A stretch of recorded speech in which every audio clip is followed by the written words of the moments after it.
Secunderabad corporation ఏర్పాటు కోసం నిన్న చేపట్టిన శాంతియుత ర్యాలీలో పోలీసులు సహకరించలేదని మాజీ మంత్రి తలసాని శ్రీనివాస్ యాదవ్ ఆరోపించారు.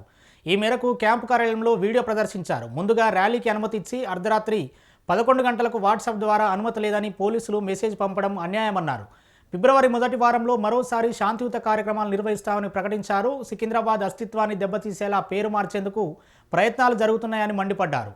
ముఖ్యమంత్రి రేవంత్ రెడ్డి తుగ్లక్ పాలన చేస్తున్నారని ఆరోపించారు. నిన్నటి పోరాటంలో పాల్గొన్న ప్రతి ఒక్కరికి ఆయన అభినందనలు తెలిపారు.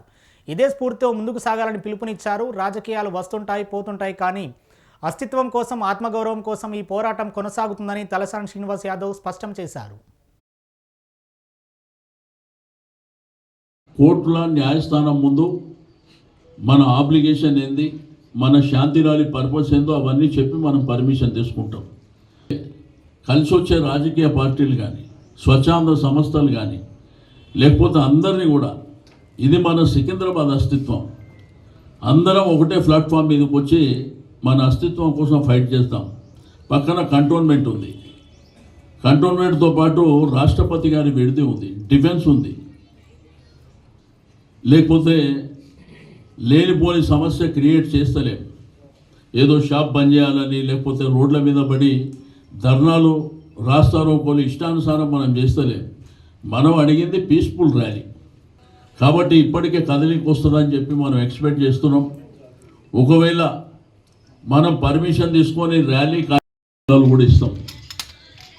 ఈరోజు ఏంటంటే మన అస్తిత్వం, మన ఆత్మగౌరవం, ఈ భూమితోని మట్టితోని మనకు ఉన్నటువంటి సంబంధం, ఇది చరిత్ర ఉన్నటువంటి సికింద్రాబాద్ 220 సంవత్సరాలు. ఆ పరిసర ప్రాంతాల్లో ఉన్నటువంటి వ్యాపార సంస్థలు కానీ మన అస్తిత్వం ఉంది. ఈ అస్తిత్వాన్ని దెబ్బకొట్టి మనని ఎక్కడికో పోవాలనే విధంగా ఈ ప్రభుత్వం 2 ఏళ్ల నుంచి ప్రభుత్వం చేసింది ఏం లేదు, మనకు అందరికీ తెలుసు. ప్రభుత్వం ప్రజల అధికారం ఇచ్చారు. హైదరాబాద్ ప్రాంతంలో మీకు అందరికీ తెలుసు, ఇక్కడ చాలా పీస్ఫుల్గా ఉండేటువంటి ఏరియా.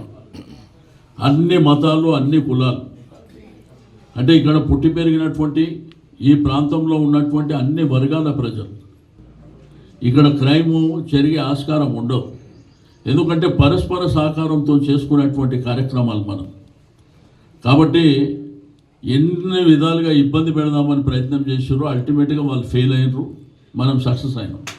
ఈ ర్యాలీ మాత్రం చాలా పకడ్బందీగా మనం ప్లాన్ చేసుకుందాం.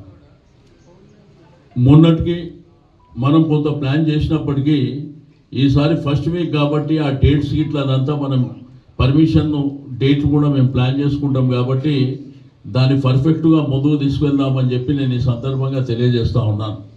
నేను పదే చెప్పేది ఒకటి, రాజకీయాలు దేనికి కూడా భయపడేటువంటి అవసరం మనకు లేదు. మన బ్లడ్లోనే లేదు భయం అనేది. ఆ భయపడేటువంటి సమస్యనే ఉత్పన్నం కాదు అని చెప్పి నేను మరొకసారి తెలియజేస్తూ, మరి ఆదివారం పూట మిమ్మల్ని పిలువగానే వచ్చేసినటువంటి అందరికీ మనస్ఫూర్తిగా అభినందనలు తెలియజేస్తూ సెలవు తీసుకుంటాను.